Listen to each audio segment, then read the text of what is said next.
Uttara metro depot পরিদর্শনে যাচ্ছেন সড়ক পরিবহন, সেতু ও নৌ পরিবহন মন্ত্রণালয়ের মন্ত্রী শেখ রবিউল আলম। এই মুহূর্তে আমরা দেখতে পাচ্ছি তিনি সচিবালয়ের মেট্রো স্টেশন থেকে তিনি মেট্রো ট্রেনে উঠেছেন এবং আমরা দেখেছি যে তার সঙ্গে তার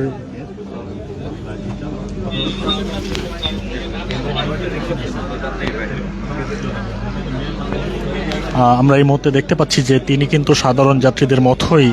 সাধারণ একটি আসনে বসে তিনি মেট্রোতে যাত্রা করছেন এবং এই মুহূর্তে আমরা দেখতে পাচ্ছি তার সঙ্গে রয়েছে তার যে প্রতিমন্ত্রী এবং মন্ত্রণালয়ের যে সকল সচিব তারা রয়েছেন এবং তার সঙ্গে পুরো টিম আমরা এই মুহূর্তে দেখতে পাচ্ছি। তিনি মেট্রো স্টেশনে চড়ে উত্তরা মেট্রো যে ডিপো রয়েছে সেই ডিপো পরিদর্শনে যাচ্ছেন এই মুহূর্তে এবং আমরা দেখতে পাচ্ছি শেখ রবিউল আলমকে তিনি সাধারণ যাত্রীদের মতোই তিনি কিন্তু সাধারণ যাত্রীদের সঙ্গে লাইনে দাঁড়িয়ে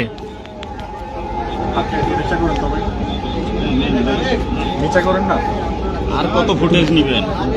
এটা তো আমার সম্ভব না। আমরা এই মুহূর্তে দেখছি যে তিনি বসে রয়েছেন।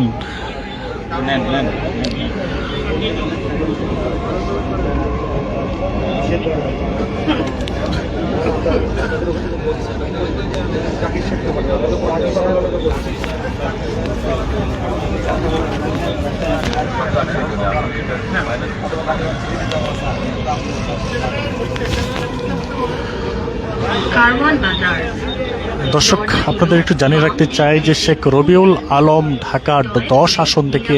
বিএনপির মনোনীত একজন সাংসদ এবং তিনি কিন্তু সেখান থেকে নির্বাচিত হয়ে তিনি বিএনপি সরকারের যে মন্ত্রণালয় রয়েছে সরকার রয়েছে সেই সরকারে সড়ক, সেতু,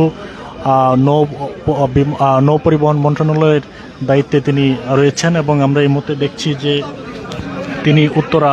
মেট্রো স্টেশনের যে ডিপো রয়েছে সেই ডিপো পরিদর্শনে এই মুহূর্তে যাচ্ছেন এবং আমরা দেখছি যে তার এই মেট্রোতে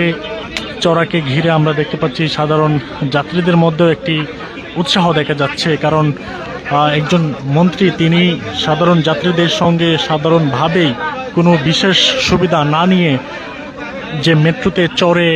এবং টিকিট কেটে এবং সেই সাধারণ যাত্রীদের সঙ্গে লাইনে দাঁড়িয়ে মেট্রোতে উঠেছেন এবং সাধারণভাবেই তিনি যাত্রীদের সঙ্গে বসেছেন এবং আমরা এই মুহূর্তে দেখছি যে তিনি এগিয়ে যাচ্ছে উত্তর মেট্রো স্টেশনের দিকে এবং সেখানে গিয়ে তিনি ডিপো পরিদর্শন করবেন এমনটি কিন্তু তথ্য রয়েছে। এই মুহূর্তে আমরা দেখছি মেট্রো স্টেশনটি কারওয়ান বাজার যে মেট্রো স্টেশন সেখানে রয়েছে এবং আমরা দেখছি যে কিছুক্ষণ পরপরই এক একটি স্টেশনে থেমে থেমে এগিয়ে যাচ্ছে মেট্রো রেল।